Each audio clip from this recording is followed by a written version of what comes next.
What's going on, Gainz Nation? This is Antoine, and I am with Samantha. So, Gainz Nation, as you can tell, I am not with Roman today.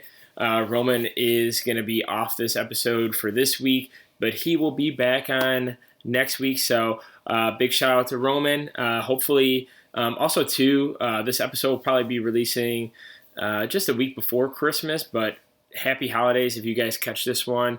It's currently December 15th, and I want to go ahead and just give a shout out to all the listeners and viewers. Happy holidays, and thank you so much for everything you guys done for us for this year. Hopefully next year we'll be able to provide more content.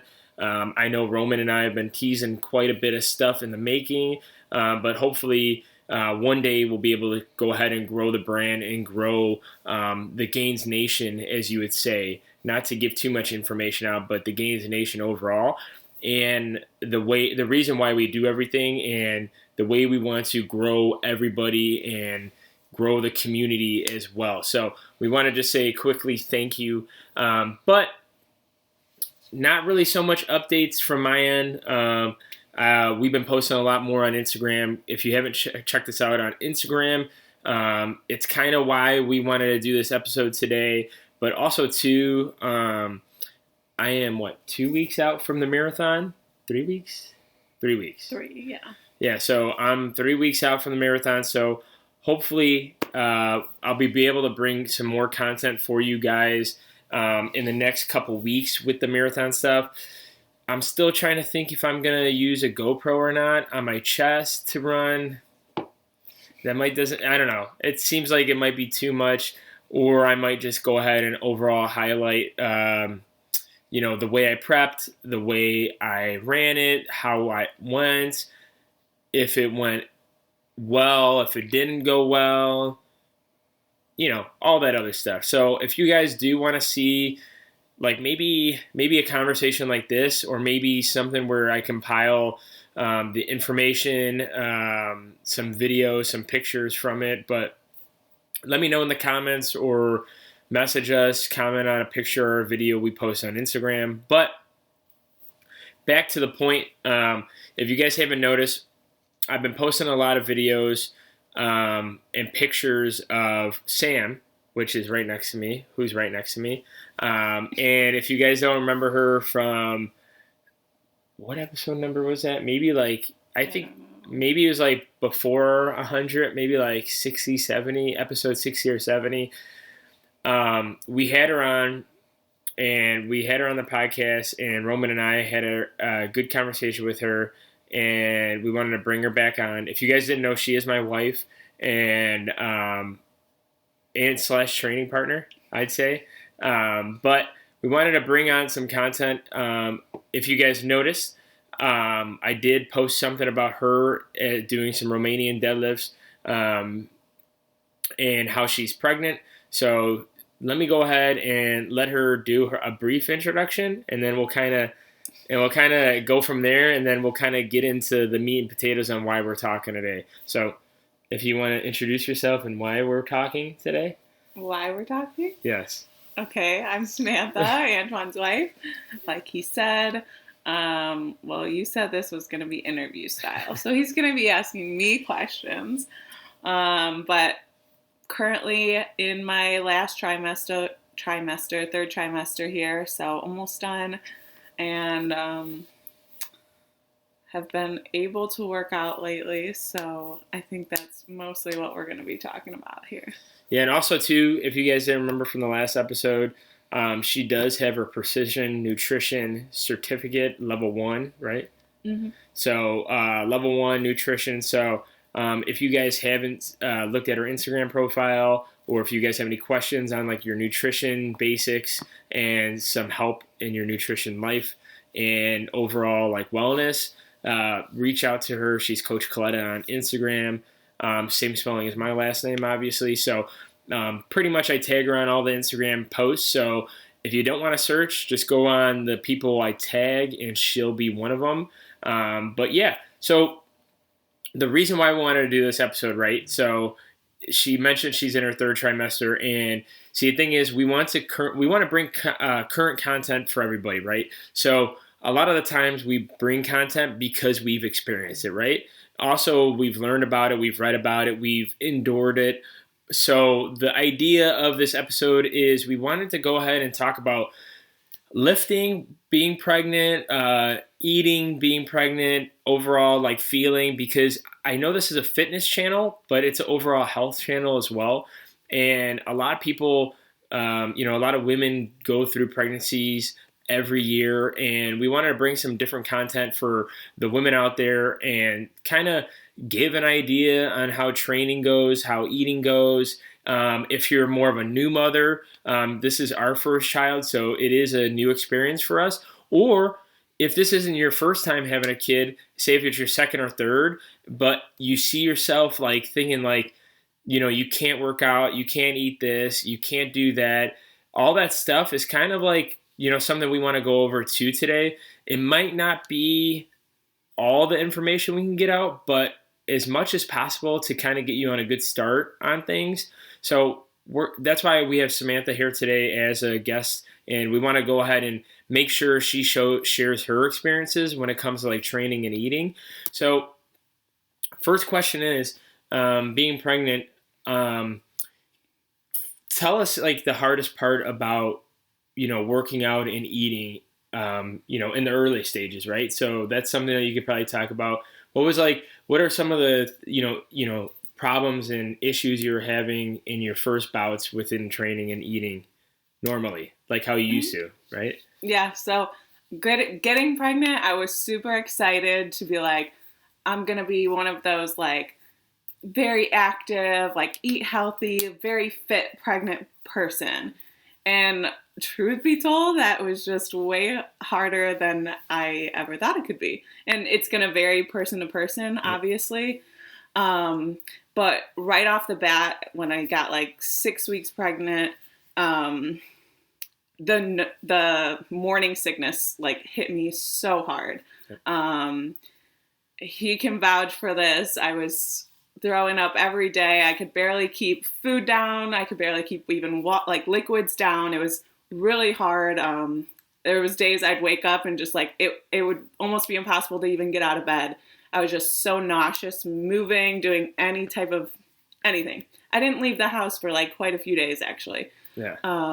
Just because how bad it was, and that again, like, excuse me, you don't know that's gonna hit you. Obviously, it was something completely new to us and new to me, and it was rough, but we made it through it. Yeah.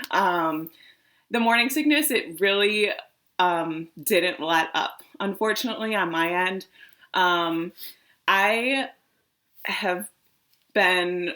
It's gotten better, obviously, over the trimesters, but the nausea is still there. And I'm in my third trimester now. It's not as bad as it was before, but every day it's like there's certain foods or smells that could set you off. It's just here and there.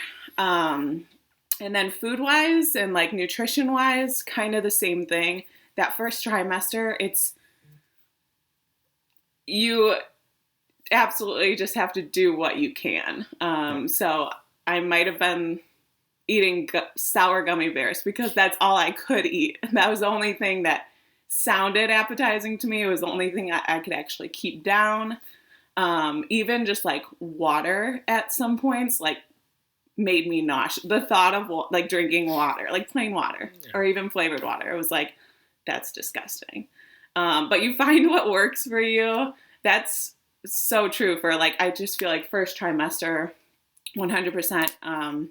You just gotta, it's like, yeah, get it done. Right. Yeah. Well, I also too, to add, like, so to summarize, like she was saying, like, hey, like make sure, like when it comes to first trimester, it's like pretty much like survival, right? Exactly. You wanna be able to be happy and try to be as healthy as possible.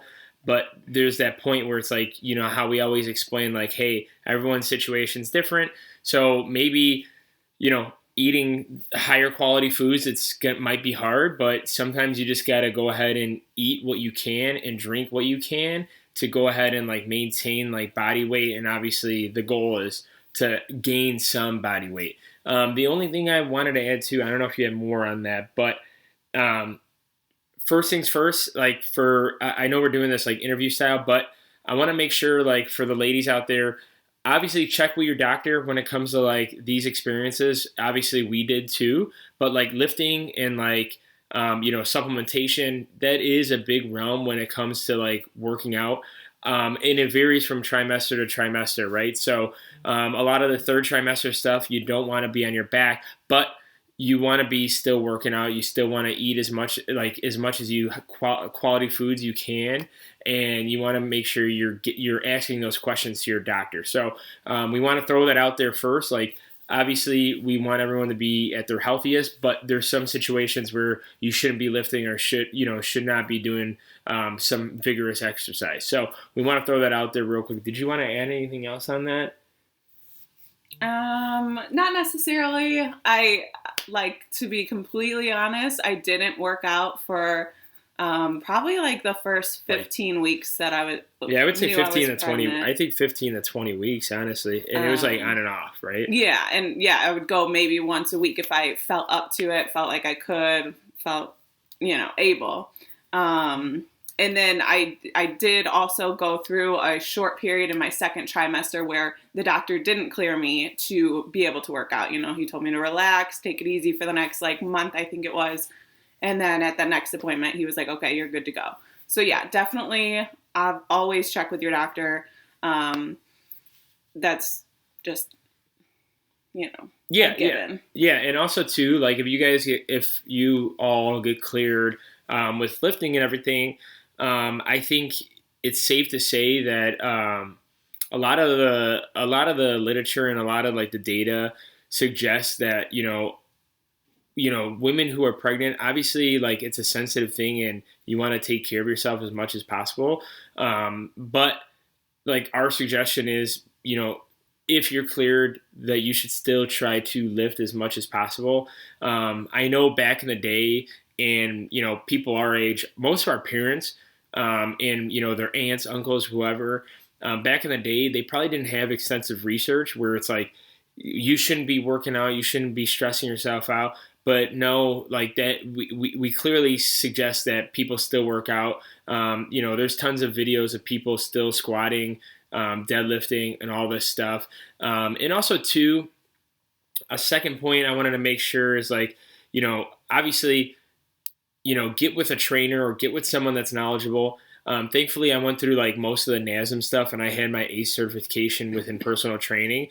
So I understand like, hey, obviously the third trimester, second trimester, you don't want pregnant women on their back as much as possible. So a lot of the prone exercises were on your back, like benching, incline pressing, flat bench pressing. You don't want any of that stuff in your routine. But there's no doubt, like Roman and I always suggested, that there's always other things that you could be doing. A lot of the times, like when I'm benching or flat dumbbell pressing, Sam's usually doing chest flies on the machine, or she's doing like a chest press on a machine, or a hammer strength chest press, something like that, where it's still gonna develop those muscles and push those muscles to some exhaustion to get some growth still. So we want to go ahead and make that clear as a message too as well. And it doesn't necessarily have to be lifting, but getting that movement in is so important. Yeah. Obviously like heart health, but like then with your pregnancy as well. And also what I'm assuming is will help me post-pregnancy as well. Like after I give birth, the recovery of that. Because I've been, we get in our daily walks every day, which is generally like a 2-mile walk. And then we do that every morning. And then we do go to the gym, or sometimes, I'll opt for yoga. There's classes you can still take. At least getting that movement in is so important and will 100%, I think, help throughout the whole entire pregnancy. I've during that time where I wasn't working out because of sickness and all that, I started noticing like a lot of pain, like in my hip area, in my back area. Since I've been working out again and doing like a lot of deep stretches and stuff after my workouts, I've noticed I'm able to like sleep better. The hip pain is like almost not doesn't exist anymore. So it's really great to get that movement and get some relief from it as well. Yeah, and also to kind of transitioning, we'll kind of talk about like nutrition and supplements real quick. A lot of the times, like people, like I said back in the day, or like a lot of myths is like you should stay away from these foods, that food, all that good stuff. But like obviously, fish is like a big example. Certain fishes just have higher mercury levels, and obviously you want to stay away from the higher mercury levels of fish and seafood. But you want to obviously check and make sure some of those foods and seafoods are cleared by the doctor or cleared by whoever that you discuss your health with. But want to make sure, it's important to make sure like you get your omega-3s and your DHA within your pregnancy, because Dr. Rhonda Patrick, who has her PhD in nutrition, there's studies that show that DHA and omega-3 has clear evidence that ingested via the pregnant woman who's carrying the baby, and after the baby's born, post partum, is that the right term? Yeah. So when the baby's as a newborn growing up, omega-3s and DHAs have such a big growth on growing the baby's brain, and something like that you don't want to miss out. And I feel like a lot of the times in like life events, like even speaking, like if you have a mental disease or depression, a lot of the times a lot of people won't understand that like natural supplementation and like supplements will, I said that twice, I don't know why, but I said it differently. But that can actually help in like foods that can actually help your pregnancy and also the growth of the baby's brain. And I don't know about you, but that's obviously important. Big growth on your brain, especially for the baby. And I think a lot of back in the day, a lot of pregnant women. I remember when I used to be serving in restaurants when I was younger and like being a busboy. Every time a pregnant woman would come in, they wouldn't touch any seafood, wouldn't touch any salmon, wouldn't touch any of that. And I think it's because there's that myth where it's like, hey, again, why wouldn't you eat fish when it obviously has studies to show that it has growth for the baby's brain and also your natural hormone function within yourself.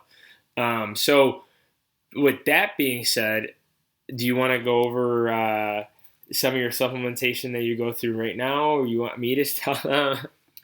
Well, he kind of took over what I really take. I was just on like probably a very generic brand of prenatals when we started trying, but since then I've switched over and it's Thorne. Yeah, so currently she's taking prenatals by Thorne Nutrition and a DHA and omega-3 fish oil, and that's I forgot what brand it is, but it's like a higher quality fish oil that you can find on Amazon. That we might need to post another time. And the only other thing she's been taking currently that like differs, since we're in the Midwest, we're not really in or not outside as much. So, a lot of vitamin D deficiency when it comes to around like the November to like March, I'd say maybe April or October to April time frame. So the only thing different right now, because of the season we're in, she's also taking 5,000 IUs of vitamin D, just because, like she was saying, like, hey, we take those 2-mile walks every morning, but because like maybe we're working or doing stuff during the day, sunsets around like 4:35 these days. So it is harder to get outside before the nighttime to, catch, the, circadian rhythm and, get that sunlight into your eyes and get that vitamin D. And also too, because of the cloud coverage, remember, we could still get vitamin D from the cloud coverage, but it just depends on how the clouds and the sun, hit. It could be better, it could be worse on a clear, sunny day.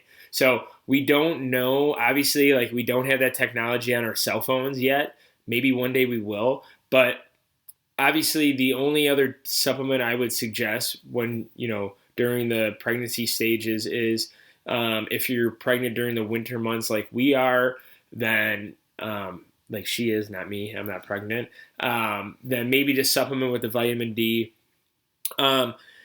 Speaking back to Dr. Rhonda Patrick, there is information and reasoning behind like supplementation when it comes to prenatals. So like if you just type in like Dr. Rhonda Patrick and prenatal vitamins or supplement stack, she does have some of the basic stuff, and also too postpartum. It kind of shows you like what your baby should be ingesting, whether like food wise or supplement wise. So you want to make sure you check those out. If you have any other questions, I would say reach out to your doctor, make sure everything is cleared and right. Also too, make sure you're getting higher. And speaking of which, with supplements, and I said a higher quality fish oil earlier, and like prenatals higher quality. In my opinion, I think it's worth spending the extra money to go ahead and get the higher quality supplements. But like I'm pretty sure Sam could agree. Like it's worth getting the higher quality supplements for the baby's benefit and her benefit, right? I wouldn't see why anyone would probably think differently or get a lower quality supplements. Obviously, people sometimes can't afford things like that, but if you're in a situation where you can afford it, try to get, supplements that have a quality name on it. I know recently someone posted a video of how they ordered like 10 Amazon supplements and like it didn't match like by 50% or more. Yeah, that could be the case. And also too, those people might have been buying supplements that are like as cheap as possible or any random supplements. So make sure you kind of do your research when it comes to supplements. Like I said, Thorne Nutrition is a really good brand and a really great brand. I'm pretty sure they have their data backed up because these supplement companies don't have to go through the FDA process. And the only other thing too is one thing, the only thing I would say with the DHA and omega-3 fish oils, the only other thing as I'm talking, I had the idea pop up in my head is liquid form is going to be the freshest and best for you. She didn't want to try the liquid form, and I get it. Like, I tried the liquid form as well. It's not the best, but you do get used to it. If you can stomach the liquid form, use the liquid form. Most of the time, they use the pills, and they have like a longer like freshness date, but they could put like rancid oil in the pills itself. Unfortunately, there's no way to kind of tell. Unless the fish oil container stinks really bad, you want to throw those supplements out right away. You don't want to take those fish oils. And also another thing too with the fish oil, if you're doing liquid or pills, put them in the refrigerator just to contain the freshness. Once you get them and break the seal, put them in the refrigerator. I put hers in the refrigerator. I don't put mine in the refrigerator just because we have a shared refrigerator right now, and I don't want to clog it up with my supplements. So I put mine out of the refrigerator, but for hers, I do definitely put them in the refrigerator. So probably the next and last piece, maybe we'll go into like one more question. Do I want to go into training? So for training, since you're getting, when did the training get easier and better for you. Not to say it's easy. And the second part of it is, what have you been currently doing? Like, is there a specific thing you're doing? Um, or like any specific routine or anything in particular right now? Or if you want to talk about those two things. What was the first part of that? About when did you start being able to train more than like 1 or 2 days a week? Because like you were only training maybe like 1 day a week, and then now, so like what kind of when did that start? Was that 25 weeks, 24 weeks ish? Yeah, probably around 24, 25 weeks. Excuse me, I'm sorry. When I was able to start training more than just like once or twice a week. Is that all that question? Yeah. So so how did feels change like with being at 24 weeks and above? Like, were you recovering fine? I'm pretty sure you mentioned like some soreness because you kind of had like those newbie gains in the beginning because you had to like kind of wake your muscles up. Yeah. Did you have like quite a bit of soreness? Yeah, definitely. I was kind of just following like what he would be doing in the gym. Obviously making it safe for me. So if he was doing like flat bench, I did an alternative. But at first, for sure, I was waking up those muscles.